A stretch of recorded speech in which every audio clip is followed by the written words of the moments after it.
Tonight's story is, my neighbor's apartment was sealed for over 20 years. Last Friday they opened it. I wish they hadn't. I won't give my name or the city. Let's just say it's an old working-class neighborhood in a city that's seen better days. The kind with old brick buildings crammed together, streets barely wide enough for one car to squeeze through. I'd lived in this particular building pretty much my whole life, or at least as long as I can remember. It was an old walk-up, definitely older than me, older than my dad. Cracked plaster, stairs worn unevenly, lights that flickered on their own schedule, and water pressure that was more of a suggestion than a guarantee. Standard stuff for the area. The building had its quirks, things we'd all gotten used to. You'd hear odd thumps in the night. The hallway light on our floor would sometimes flare bright, then dim for no reason. The cat belonging to a woman on the second floor would occasionally hiss at one specific spot on the third floor landing and refuse to pass. You know, the kind of stuff people chalk up to the house settling or old wiring or whatever explanation lets you sleep at night. Life's got enough real scares, right? But all those little oddities were one thing. Apartment 4B, directly across the narrow hall from ours, was something else entirely. That apartment, it was sealed shut since before my family moved in. We're talking over 20 years, locked with a heavy-duty, rust-caked padlock on a thick hasp, bolted into the door and frame. The wooden door itself was weathered, paint peeling, showing the scars of time and damp, but it was firmly closed, and nobody ever went near it. When we first moved in, my dad, God rest his soul, asked the old man who owned the building then about 4B. Why was it locked up tight, not rented out like all the others? The landlord at the time was elderly even then, but still sharp. His face clouded over and his voice, usually gentle, became stern. That apartment is my business, son, and I don't keep it locked to rent it out. You mind yours. That was enough for no one in the building to ever bring it up with him again. The old landlord himself was a bit of a recluse, lived in the ground floor unit, rarely spoke, barely seen. When he got too frail, his son started coming by to look after him and, eventually, the building. But even the son clammed up if you asked about 4B. That apartment was a source of silent, creeping dread for all of us on the fourth floor, especially us right opposite. Why? The sounds that came from it. Not loud, startling noises. No, these were quiet, faint, but persistent and deeply unsettling. Sometimes you'd hear a soft scratching, like a trapped animal, from the other side of the door. Other times, a low, broken murmuring, like someone whispering just below the threshold of understanding. And then there was the sound that unnerved me the most, a faint, electrical hum, or deep, resonant thrumming, like a massive, distant engine. A sound that had no business being in a sealed apartment we were pretty sure had its utilities disconnected decades ago. These sounds weren't constant. They had a strange rhythm, usually late at night, or in those dead quiet hours just before dawn, when the city finally holds its breath. At first, we told ourselves it was just sound carrying from other apartments, through the old walls. But over time, focusing, we became certain the source was 4B. Beyond the sounds, other things were linked to that apartment. The patch of hallway floor directly in front of its door, for instance, was always colder than the rest of the landing. Even in the height of summer, when the building felt like an oven. If you stood there, you'd feel distinct, unsettling chill, like a pocket of winter air. The stray cats that sometimes snuck into the building to sleep on the stairs. They'd never go near that spot. They'd approach, then stop, arch their backs, and either turn around or skirt wide around it, hurrying past as if spooked. My mom would always mutter a prayer and sprinkle salt in front of our own door, sometimes reciting scripture a little louder when the sounds from 4B were more noticeable. My dad tried to reassure us, saying, "It's just your imagination," or "probably rats or old pipes," even though he knew and we knew that was nonsense. No rats could make those specific sounds, and a sealed apartment wouldn't have active pipes behaving like that. As I got older, into my teens and then my 20s, 4B became more of an obsession. The curiosity was eating me alive. What was in there? Why was the original landlord, and then his son, so adamant about keeping it sealed? And those damned sounds. I started paying closer attention, trying to decipher them. Was the whispering in any recognizable language? Was the scratching rhythmic? Did the hum fluctuate? Sometimes, late at night, after my parents were asleep, I'd crack open our door and stand in the darkened hallway, just listening. Once, I pressed my ear against the cold ancient wood of 4B's door. The chill I mentioned seeped right through my clothes, and I heard something like a clock ticking but incredibly slow and erratic. Tick, then a long silence, then 2 quick ticks, then an even longer silence, followed by a sound like a deep, shuddering intake of breath. Then the ticking resumed. My heart hammered against my ribs. I scrambled back to our apartment, slamming our door, convinced an eye had been watching me through some unseen crack in 4B. I started asking the older tenants, the ones who'd been there even longer than us. One elderly woman on the 2nd floor, a tiny lady who'd lived in the building her whole life, lowered her voice and glanced around conspiratorially. "My boy," she said, her accent thick. "That apartment, it was closed up even before the old man bought this place.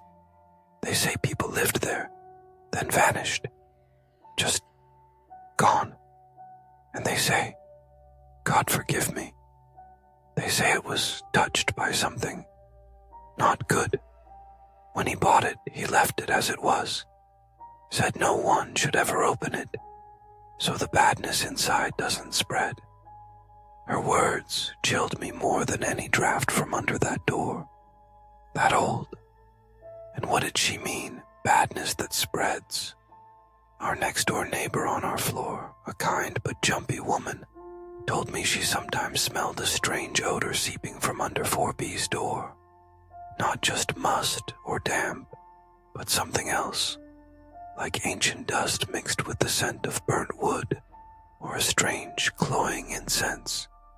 An odor that made her feel sick. She said her youngest son was playing in the hall once and just froze in front of 4B, staring. When she asked what he was looking at, he said he saw a faint light coming from under the door. She, of course, freaked out, dragged him inside, and forbade him from playing near 4B ever again. All this just fueled my morbid curiosity and my growing dread. I became fixated. I'd wait for the sounds, trying to understand them. I'd watch the door as if expecting it to spontaneously reveal its secrets. I started dreaming about it. Horrible, oppressive dreams. I once dreamt I was standing before 4B, and the door creaked open on its own, revealing pitch blackness within. But I could feel something approaching from that darkness, something vast and shapeless. I woke up ice cold, drenched in sweat, The old landlord eventually passed. His son inherited the building. The son was a bit more approachable than his father, more willing to engage. One day I gathered my courage, along with 2 other guys from the building who were just as uneasy as I was. We decided to talk to him, to finally get some answers. We went down to his father's old apartment, now his office. He opened the door, looking surprised. We sat in the small, cluttered living room that still smelled faintly of old books and pipe tobacco. We carefully broached the subject of 4B, the sounds, our concerns. At first, he tried to brush it off, just like his father. Old building, overactive imaginations.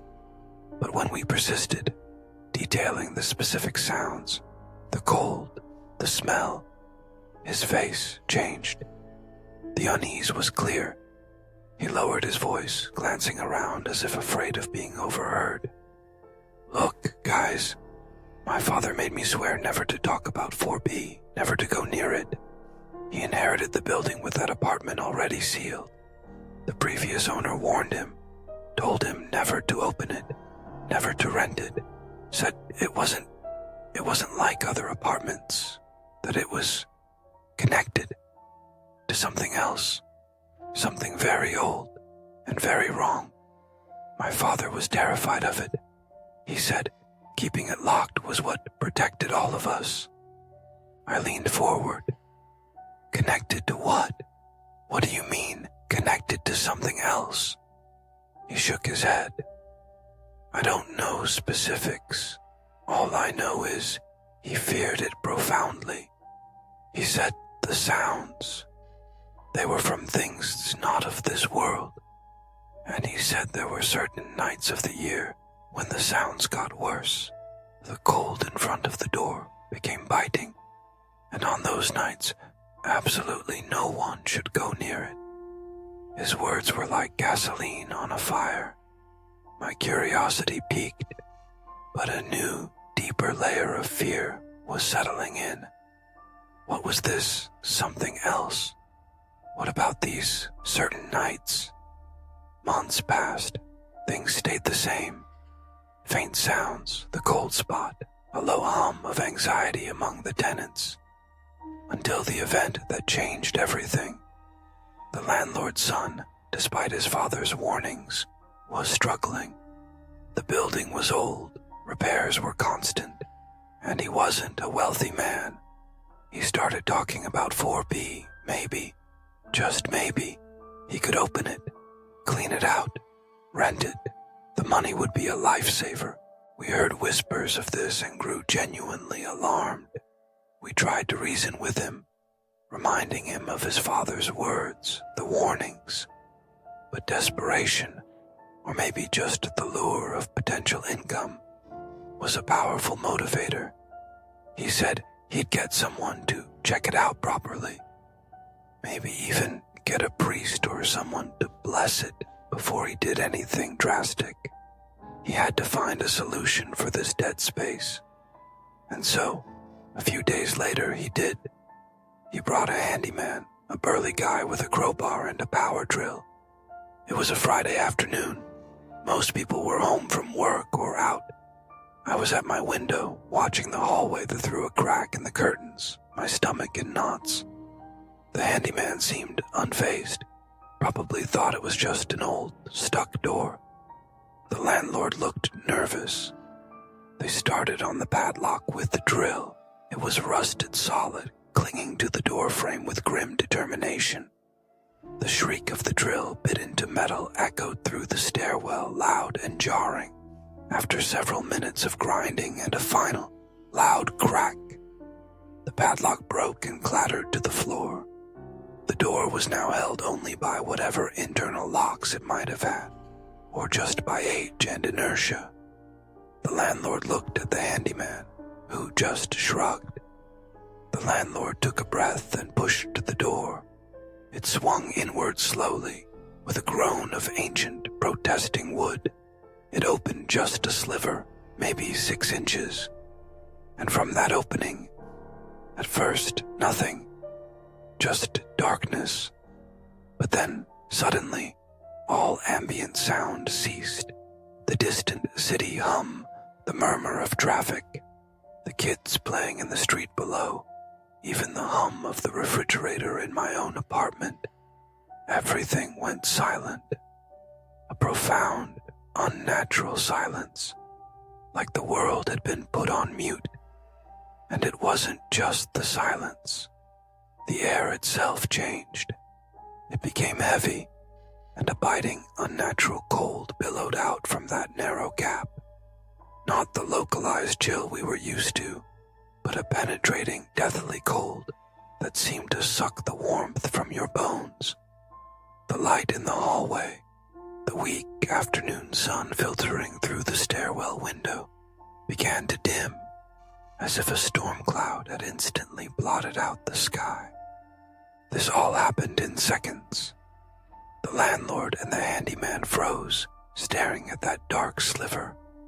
I stood paralyzed behind my curtains, feeling the same crushing silence, the same invasive cold, watching the light fade. And from within that 6-inch gap, something began to emerge. Not smoke, not fog. It was like fine black ash, impossibly soft, drifting out in slow, deliberate eddies, as if dancing in an air that had no current. A cold ash, matted black, utterly devoid of any sheen. It began to coat the floor in front of 4B. Then, a sound, the only sound to break that suffocating silence. Not loud, but impossibly deep and sorrowful. A sound like a long, drawn-out cosmic sigh, or the final exhalation of a dying universe. A sound filled with all the despair, all the finality, all the loss in existence. A sound that felt like it was pulling the soul from my body. The handyman let out a choked scream and stumbled back, dropping his crowbar with a clang that was horribly loud in the returning yet still muffled soundscape. He turned and fled, scrambling down the stairs, his footsteps echoing wildly. The landlord stood rooted to the spot, his face a mask of horror, eyes wide, staring into the gap as the black ash began to settle on his clothes and hair. I couldn't watch anymore. I slammed my door, bolted it, and retreated to the furthest corner of my bedroom, hands clamped over my ears, trying to block out that soul-crushing sigh, eyes squeezed shut against the image of that encroaching darkness.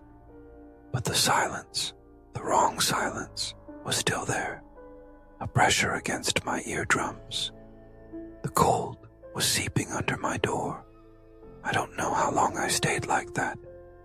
Minutes, maybe an hour. Gradually I sensed the oppressive weight lifting. The normal sounds of the building and the city began to filter back in, faint at first, then growing to their usual levels. The terrifying sigh was gone. Gathering every shred of courage, I crept out of my room. I went to my front door and peered through the peephole. The landlord was still in the hallway alone, leaning against the opposite wall, his face pale as death. He was staring at the door of 4B, still ajar by that same 6 inches, the black ash thick on the floor before it. I unlocked my door and stepped out. He was trembling. What was that? What's in there? I whispered. He looked at me with vacant eyes, his voice a ragged whisper. Not an apartment. There's nothing. Just void, cold, and the end. Everything ends. In there. He said nothing more. I helped him stumble back to his own apartment downstairs and sat him in a chair. I went back up, drawn by that terrible, cursed curiosity. The 6-inch gap remained. The cold was still intense, and as I approached, the ambient sounds of the hallway seemed to recede again, as if being absorbed. I stood before the opening and peered inside. At first, only darkness, a blackness deeper and more absolute than any night I'd ever known. But as my eyes struggled to adjust, I realized it wasn't just darkness. It was emptiness, an infinite void, no walls, no ceiling, no floor, just an endless expanse of cold, silent black. And in that blackness, distant, faint pinpricks of light, like stars. But these stars were dying. I watched, horrified, as they slowly, inexorably faded, one by one, like guttering candles. I was witnessing the heat death of a universe, the final extinguishment of all light and energy. I saw, or felt, the very last speck of light wink out. And then, nothing. Absolute black, absolute cold, absolute silence. The cessation of all being. Oblivion. That silent, static view was more terrifying than any monster, any tangible threat. This wasn't the horror of something attacking you. It was the horror of ultimate, inevitable annihilation. The terror of eternal, empty, cold nothingness. I felt a sense of insignificance, of cosmic futility, so profound it threatened to shatter my sanity. My existence, humanity, the earth, the sun, the galaxies, all just a fleeting flicker, destined for this. I don't know how long I stared, seconds perhaps, but it felt like an eternity of utter despair. Then, I couldn't take it. I recoiled, stumbling back, hitting the opposite wall, feeling as if my soul was being siphoned away. I looked at that narrow opening, like the maw of some cosmic beast, waiting to swallow what little light and life remained in our world. In that moment, I knew. Just haunted. It wasn't just a place of ancient evil. It was a window, a viewport onto the end of all things. Perhaps time flowed differently in there, or perhaps it was a fixed point, forever displaying that final silent scene. I didn't know and I didn't want to. All I knew was I had to get away. I ran back into my apartment, grabbed a bag, threw in whatever essentials I could find, and fled. Out of the apartment, out of the building, out of the neighborhood, without a backward glance. I walked until my legs gave out, then caught a bus, any bus, heading anywhere else. I'm in a motel room now, somewhere anonymous, hands shaking as I type this. That vision is seared into my brain. The blackness, the cold, the dying stars, the feeling of absolute, terminal finality. I'm terrified of the dark now, of silence. I'm afraid to close my eyes because I see it all again. I don't know what the landlord did. Did he manage to close the door? Did he sell the building? Is he even still there?